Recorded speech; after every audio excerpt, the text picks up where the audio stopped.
Saturday, good morning everybody, happy birthday to you. Welcome to the first day of the rest of your life, because every day is your birthday if you choose to celebrate it as such.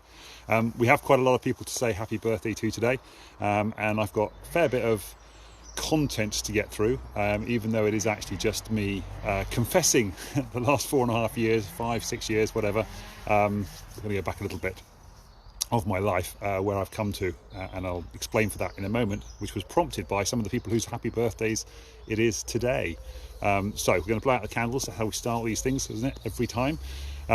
We are going to wish happy birthday to Maxim, Emma, Matthew, Chris, Lee or Lindsay, Emma, Robert, Jane and Mark for today, and then for tomorrow Elisabete, I think that's how you say it, Elisabete Souza, Sarah Jane Cave, happy birthday to you, and Gill Kirkham, the lovely Gill Kirkham, and of course Joe Lima, who I'm not sure what you're up to, Joe, these days. He used to be a radio broadcaster. I'm not sure if he's still doing that or not. Happy birthday to all of you, and happy birthday to Giles, who's just come on there. Every day is your birthday. Welcome to the first day of your rest of your life as well, Giles. How you doing? Great. So to wish these people birthday, we have an imaginary cake in front of us, and it's also a good exercise for overcoming our anxiety or panic attacks if we have those things. Clear out our lungs first of all, breathe in for 5 through our nose, hold for 5, and then blow out the candles and make a wish, a positive wish for the future, a little bit of positive life affirmation, law of attraction type stuff. Isn't this sunshine beautiful on the top of my head here? I'm going to turn around in a moment anyway, but I liked the effect that it was giving me. There's almost a little halo thing going on there. So clear out your lungs and then breathe in 5 through the nose.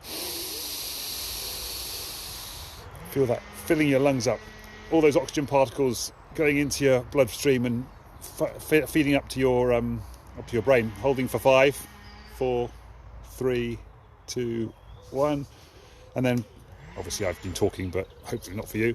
And then blow out the candles on your cake and make a wish while you're doing it. Happy birthday! Happy birthday to all those people.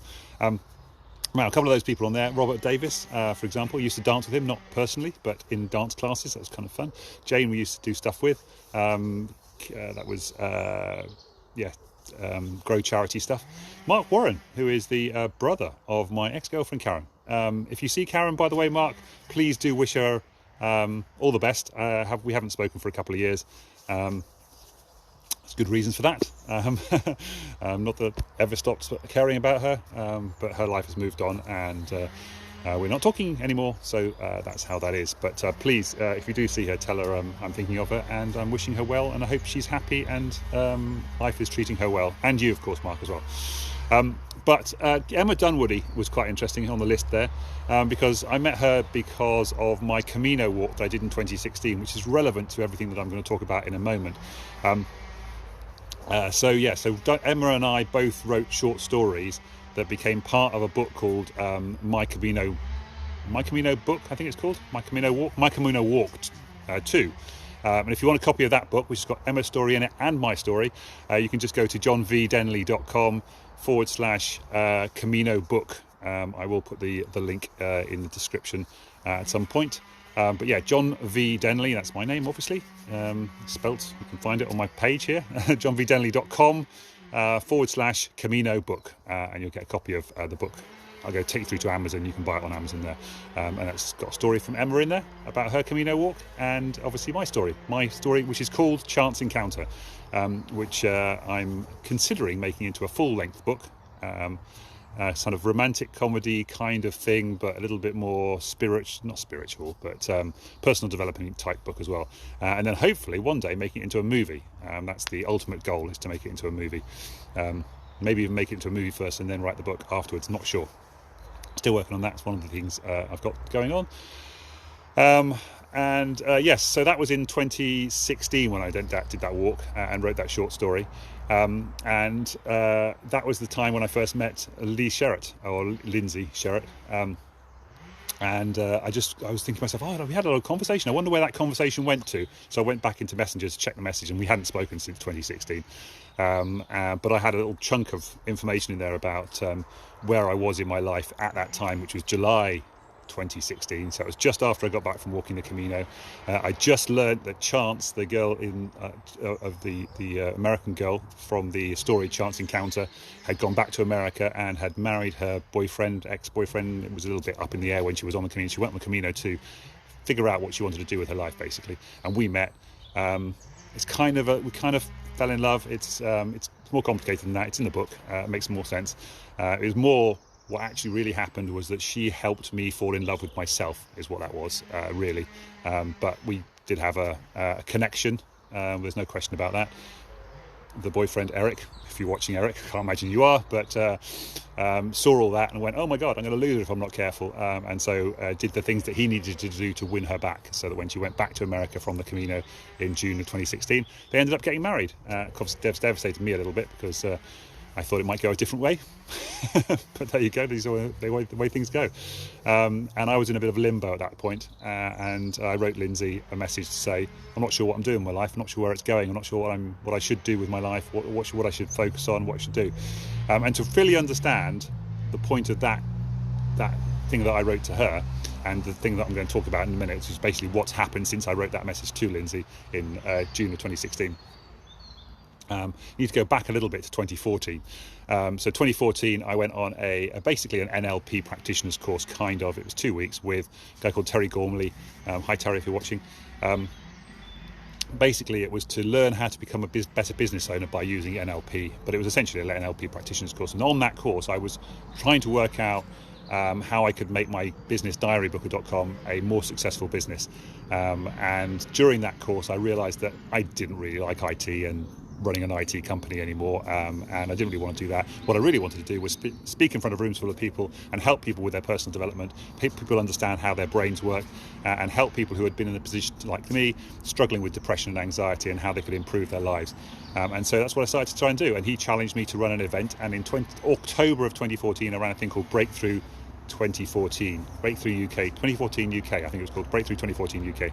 Again, I'll try and remember to put a link in the comments a little bit later on to the old page. It was about that time as well, by the way, I first came across ClickFunnels and Russell Brunson, and I've just done 3 days on his 2 Comma Club event in America, learning all about that. It's his 5-year anniversary of ClickFunnels, because he launched it in September.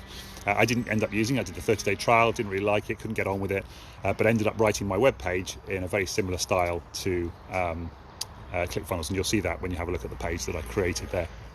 Sort of landing page with social proof and special offers and upgrades and all that kind of stuff. And that event went very well, but I ended up losing money running it because I had firewalks and we had dinner and we had evenings and stuff. I designed it for minimum of 300 people turning up, and I had 50 in the end. So 50 is a really good result, but it's not the 300 that would have made me actually make some money at that event.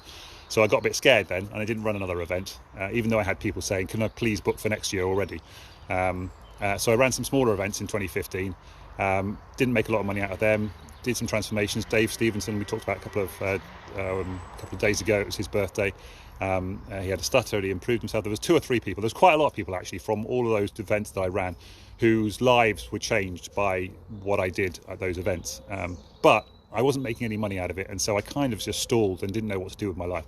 And then it was sort of the end of 2015. It was actually 2014 when I met a guy in Cheltenham who had just come back from the Camino. This is all in the story about the Camino, and he basically said, you should go on the Camino. I just met my wife, and I thought, oh cool. But then I didn't go on the Camino. I delayed during 2015, didn't know what to do with my diary booker business, had to sort that out so that I could go away and actually spend some time away from it, so I wouldn't actually have to deal with that. I'm telling way more of the story than I planned to. Never mind. Hopefully it's interesting to some people. And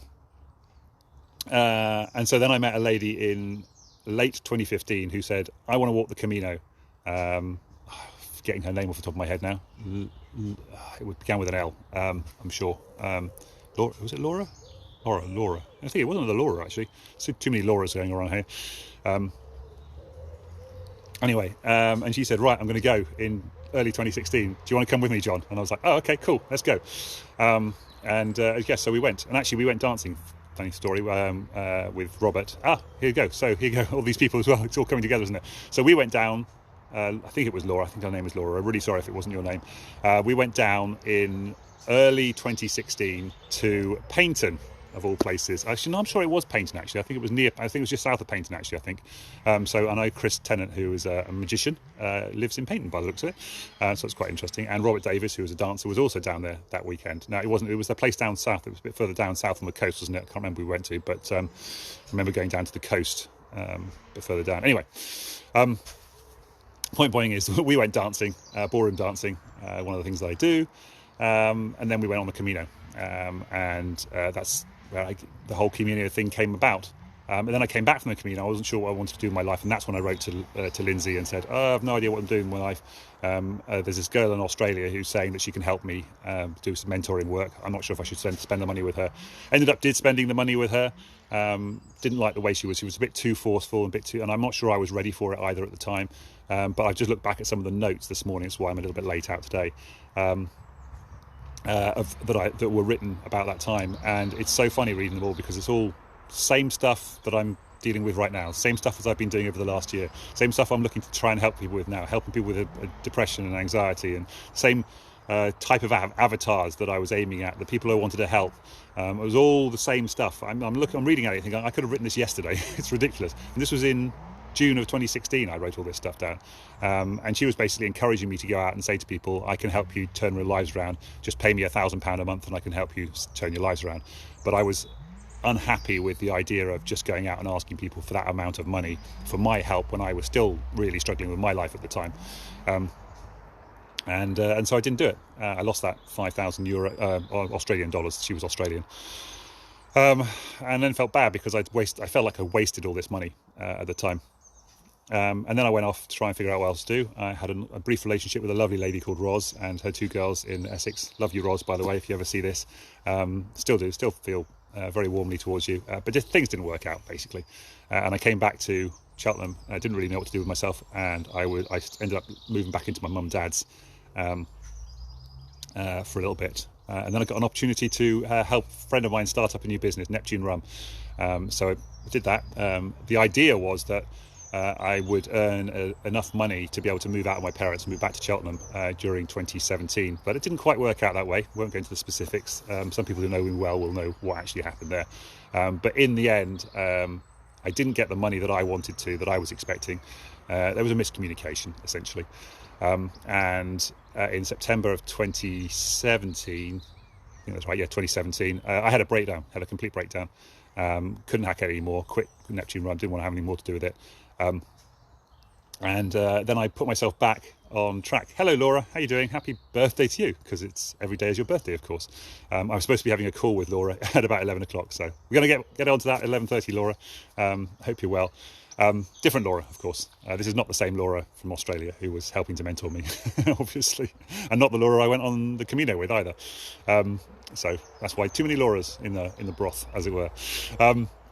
So we got to that point where I'd had the breakdown in 2017, and then I used all the tools that I'd learnt prior to 2016, prior to 2014, all the stuff that I talked about in my breakthrough event in 2014, I used it on myself in 2017 to get myself back on my feet, make myself feeling okay again. And I thought, you know what, this is really powerful stuff. I should be teaching this stuff. And then I spent 2018 kind of putting myself back together again, trying to figure out how I was going to do all this, how I was going to do it, creating my Freedom Cube thing that I've now got, my platform, my strategies, how I was going to teach it to other people and all this kind of stuff. And then in 2019, I got some compensation from Neptune Rum because it got bought out by some people, some angel investors. There you go. And so I got a little bit of money from the work that I'd done prior to that. And I used that money, I gave it to somebody to create my landing pages, create my courses, my online stuff, the ClickFunnels type stuff from earlier on in the conversation. But it didn't quite work out. It didn't end up making me money. Again, a miscommunication. They said it was my fault. I said it was their fault. Could have taken it to court, decided against it. It wasn't worth the hassle, really. But, of course, that took up a whole of my 2019. Towards the end of 2019, I was thinking, what am I going to do with myself? and I ended up joining Joe Happiness Howarth as a happiness trainer. Oh my God, I'm going to run out of time. Oh, I'm going to run over again. I'm sorry, guys, especially on Instagram. I'm going to have to split this one up into two, I think, for Instagram. Sorry. It's 2 long ones, isn't it, in 2 days? It's ridiculous. So I joined the Happiness Club trainer, and we were due to graduate and finish that and start going out and teaching emotional well-being to primary school children and to businesses as well in about March, April of 2020. And that's when COVID hit. So none of that happened. Didn't get a chance to do that. Didn't even finish graduating from the Happiness Club. I still have to do some videos for Jo so that she can accreditate me and allow me to do that sort of stuff.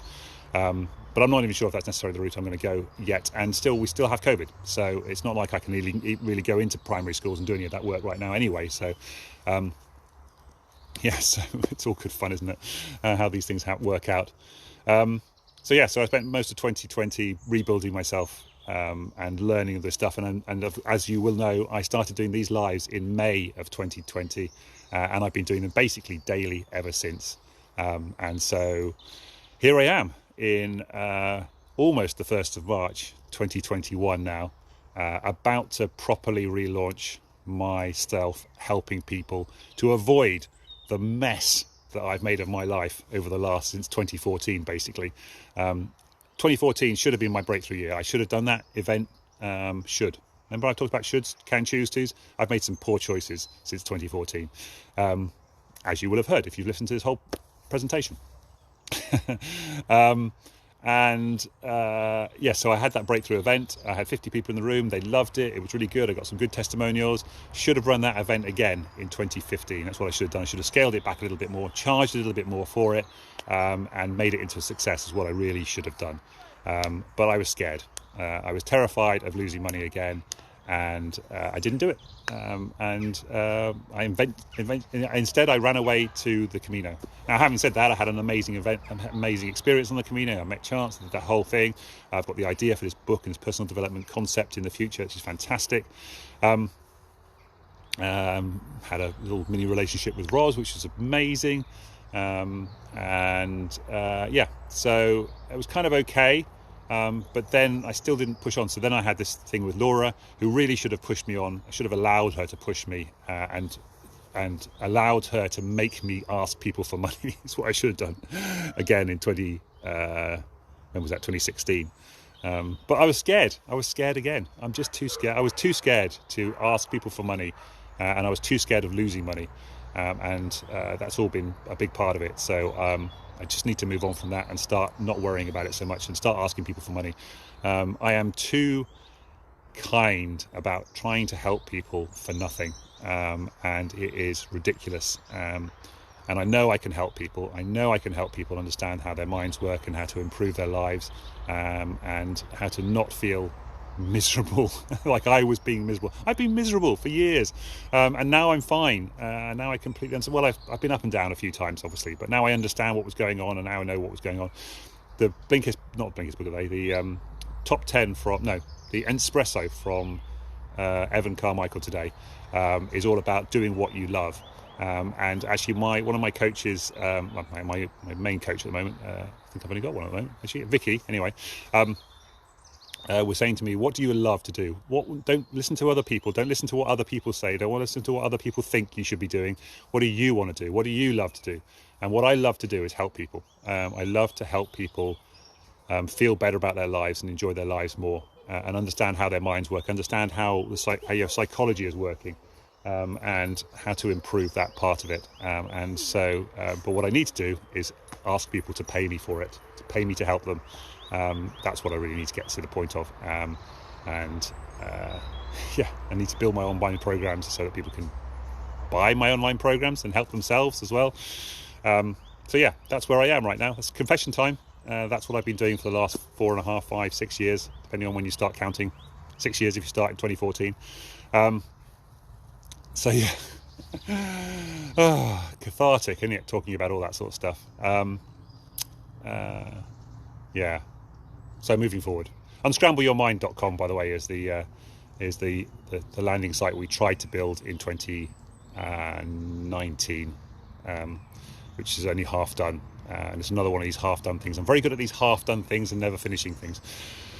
Right, that's 20 minutes. I guess that's probably enough. I'm trying to work out if there's anything else I wanted to talk about, but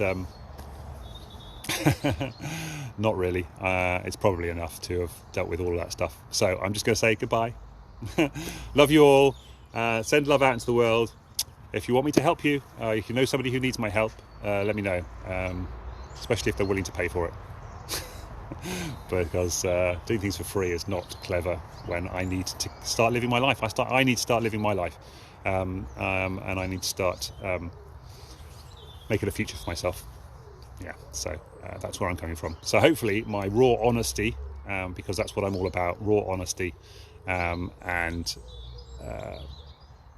is refreshing and useful and interesting for people, and isn't just saying, oh, don't trust him because he doesn't know what he's talking about. Of course I know what I talk about. That's why I'm telling you the story, because here's the proof. Here's the body of evidence of how I've ruined my life and how I want to help you to not ruin your life going forward. How I want you to turn things around and learn to live a life you love.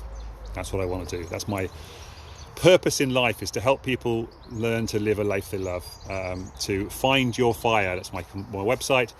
To find those burning, those little simmering embers inside you that have died out because of all these shoulds that other people have said about your life and what you should be doing and how you should be feeling and how you should be thinking. The whole world is trying to tell you how you should live your life, but it's up to you to choose how you want to live your life. Do the things that you love, and enjoy life, rather than trying to live everybody else's expectations. That's what I want to do, to help you to do that, help you to achieve that, and understand how you can enjoy even the little things in life while you're moving forward and improving the rest of your stuff and finding the things you love. Thank you very much for the thumbs up, whoever that was. Can't actually see who's watching me, I don't think. But oh, it might be Laura. There you go. Preempting the conversation we're going to be having in a minute. Right, I'm going to go home now and have a shower and get ready for my conversation with you, Laura. So, yeah, have a lovely Saturday to everybody else. Happy birthday to all those people whose actual birthdays it is today. And I will. I take a day off on Sundays. I don't put any pressure on myself to achieve anything on a Sunday. And Manoj has just turned up from Nepal. How you doing, Manoj? Oh, I must remember to put you on my. I have a map of the world. And little pictures of people who I'm going to go visit around the world. I must remember to put a little picture of you on the top of Mount Everest or something. Okay, cool. Right, I've got to go there now. Take care. I love you all. And yeah, go love the world. Thanks, Manoj. Happy birthday to you too. Boom. Take care. Bye for now, guys.